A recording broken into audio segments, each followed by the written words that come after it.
Hi everyone and इस video में हम सॉल्व करने वाले हैं क्लास 10th का क्वेश्चन पेपर एंड साइंस का सेट नंबर 2। ठीक है, तो क्वेश्चन नंबर 1 कह रहा है हमारा select the following decomposition reaction in which source of energy for decomposition is light. ठीक है, तो इसका आंसर हमारा होगा सी। लड़के ने जिस स्टूडेंट ने भी सॉल्व किया है उसने ए भी ऑप्शन लगा दिया है। ठीक है, तो इसमें ऑप्शन सी होगा। जो फर्स्ट ए वाला है ये हीट की प्रेजेंट में होता है। जो ये सी वाला ऑप्शन है यानी कि ये सनलाइट की प्रेजेंस में ही डिकम्पोज होगा। ठीक है, इसमें हम सनलाइट को यूज़ करते हैं energy of source of energy. ठीक है, और लास्ट वाले में भी हमारा हीट ही यूज़ होता है। ठीक है, तो अब आता है second question. Oxides of aluminium and zinc are, यानी कि ऑक्साइड्स एल्युमिनियम और जिंक के किस नेचर के होंगे। तो एल्युमिनियम और जिंक के ऑक्साइड्स होते हैं हमारे एम्फोटेरिक ऑक्साइड्स होते हैं। एम्फोटेरिक ऑक्साइड होते हैं जो एसिडिक भी होते हैं एंड बेसिक भी होते हैं। ठीक है, तो इसका ऑप्शन हमारा सी होगा। इसमें दो दो ऑप्शन लगा रखा है, आई डोंट नो व्हाई। और यहाँ हमारा इसका जो एल्युमिनियम का ऑक्साइड होता है Al2O3 होता है, और जिंक का होता है हमारा ZnO होता है। तो यानी कि ये एम्फोटेरिक होते हैं, दोनों ही प्रॉपर्टीज शो करते हैं। ठीक है, तो नेक्स्ट क्वेश्चन पे आते हैं। थर्ड क्वेश्चन हमारा इसमें कह रखा है कि consider the following compounds. The compound having maximum number of water crystallization in its crystalline form in one molecule. यानी कि हमारे इसमें इन कंपाउंड्स में सबसे ज़्यादा नंबर ऑफ वाटर मॉलिक्यूल किसके क्रिस्टलाइन फॉर्म में हो सकते हैं। तो इसका राइट आंसर है हमारा सोडियम कार्बोनेट। तो देखो, कॉपर सल्फेट में हमारे होते हैं 5H2O मॉलि 5H2 यानी कि 5 वाटर के मॉलिक्यूल होते हैं। और लेकिन सोडियम हमारे कार्बोनेट में होते हैं 10H2O, 10 molecules of water of crystallization. ठीक है, तो इसका राइट आंसर हमारा डी है। कैल्शियम में हमारे दो होते हैं। ठीक है, और है तो यह। तो फ्रेंड्स, क्वेश्चन नंबर 4 है हमारा इसका, जिसमें बताना है the name and formula of third member of homologous series of alkyne is. तो यानी कि एल्काइन का हमें थर्ड मेंबर बताना है। तो ये याद रखना, इस क्वेश्चन को सॉल्व करने के लिए आपको बेसिक नॉलेज पता होनी चाहिए कि हमारा जो एल्काइन ग्रुप होता है वो स्टार्ट कहाँ से होता है। एल्काइन ग्रुप होता है हमारा, स्टार्ट होता है 2 कार्बन से। ठीक है, तो हमारा जो एल्काइन ग्रुप होता है वो C2H2 से होता है, और इसका जनरल फॉर्मूला होता है CnH2n-2। ये होता है एल्काइन का। तो क्योंकि हमारा जो थर्ड मेंबर होगा वो 4 होगा, क्योंकि 2 से स्टार्ट हो रहा है।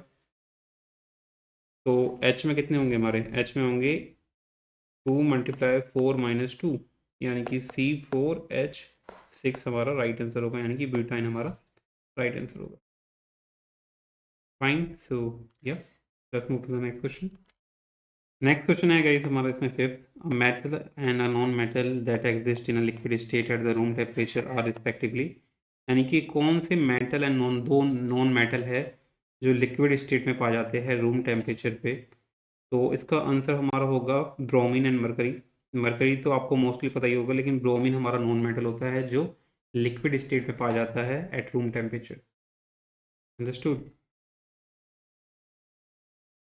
तो गाइस हमारा नेक्स्ट क्वेश्चन है इसमें हमारा 6 नंबर, जिसमें हमें रिएक्शन दे रखी है MnO2 + 4HCl बनता है हमारा MnCl2H2O and Cl2। ठीक है, तो हमें बताना है कि the reaction given above is redox reaction because in this case क्या हुआ है। तो देखो, रिडॉक्स रिएक्शन वो होती है जिसमें रिडॉक्स रिएक्शन क्या होती है जिसमें ऑक्सीडेशन और रिडक्शन दोनों हुआ हो। तो यहाँ हमारा दो जो बी और सी है ये तो दोनों गलती होनी चाहिए, क्योंकि इसमें बस ऑक्सीडाइज और रिडक्शन के बारे में बात की गई है। ठीक है, दोनों चीज़ होनी चाहिए, तो दोनों चीज़ हमारी ए और बी में कह रहा है। तो आपको बताना होगा सही तरीके से कि MnO2 में क्या हुआ है और HCl में क्या हुआ। देखो, एडिशन ऑफ ऑक्सीजन क्या होता है हमारा, एडिशन ऑफ ऑक्सीजन क्या होता है हमारा, एडिशन ऑफ ऑक्सीजन होता है हमारा ऑक्सीडेशन। एंड या फिर हम कह सकते हैं addition of oxygen and loss of hydrogen. ठीक है, अगर लॉस ऑफ हाइड्रोजन हुआ है या फिर एडिशन ऑफ ऑक्सीजन हुआ तो ऑक्सीडेशन होगा, या फिर लॉस ऑफ ऑक्सीजन हुआ, loss of oxygen and gain of hydrogen हुआ, तो इस केस में हमारा रिडक्शन होगा। तो आप देखेंगे यहाँ हमारा कि जो MnO2 है, जो MnO2 है हमारा, वो क्या हो रहा है,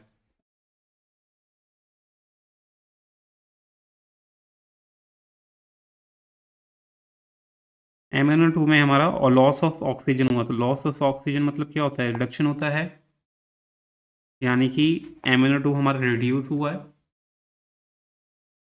और जो HCl है, क्योंकि इसमें लॉस ऑफ हाइड्रोजन हुआ है, लेफ्ट से राइट में जाएंगे देखेंगे तो लेफ्ट में हमारा लॉस ऑफ हाइड्रोजन हुआ है, तो इट मीन्स ये ऑक्सीडाइज हुआ है। तो यानी कि ऑप्शन डी हमारा करेक्ट होगा।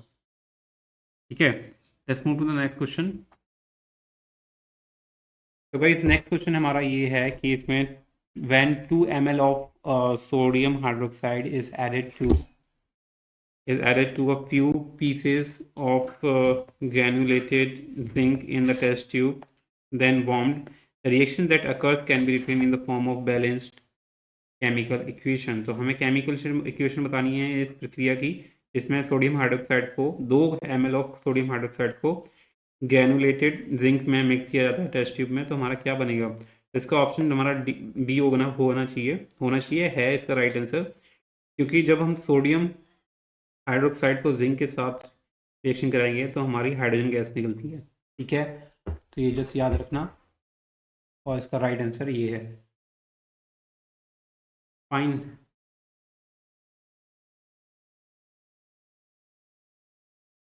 तो यार,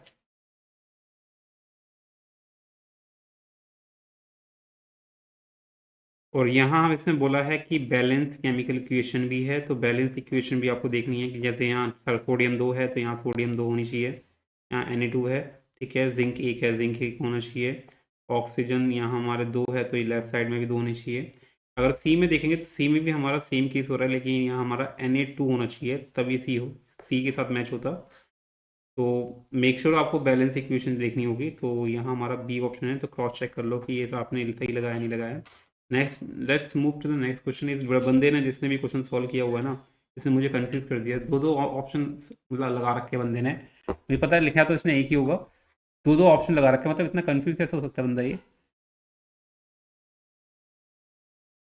एंड ये जो क्वेश्चन है हमारा 8 नंबर, ये प्रीवियस ईयर से ही क्वेश्चन है। तो इसमें बोला गया है कि which one of the following statement is not true. तो इसमें हमारा दे रखा है, इसका राइट आंसर हमारा डी होगा, क्योंकि देखो डीएनए हमारी इंफॉर्मेशन कैरी करता है इनहेरिटेंस के लिए, इनहेरिटेंस ऑफ फीचर्स के लिए from parent to next generation, correct है।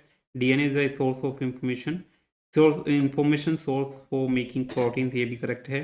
Change in information leads to different proteins, ये भी ठीक है। लेकिन लास्ट वाले में बोला हुआ है कि feature will remain same even protein changes, तो प्रोटीन चेंज करने से जो फीचर है वो सेम नहीं रहेंगे, क्योंकि प्रोटीन चेंज करने से हमारा स्ट्रक्चर भी चेंज होता है, तो फीचर ऑटोमेटिकली चेंज हो जाएंगे। तो इसका हमारा ऑप्शन डी होगा। तो let's move to the next question, question number 9।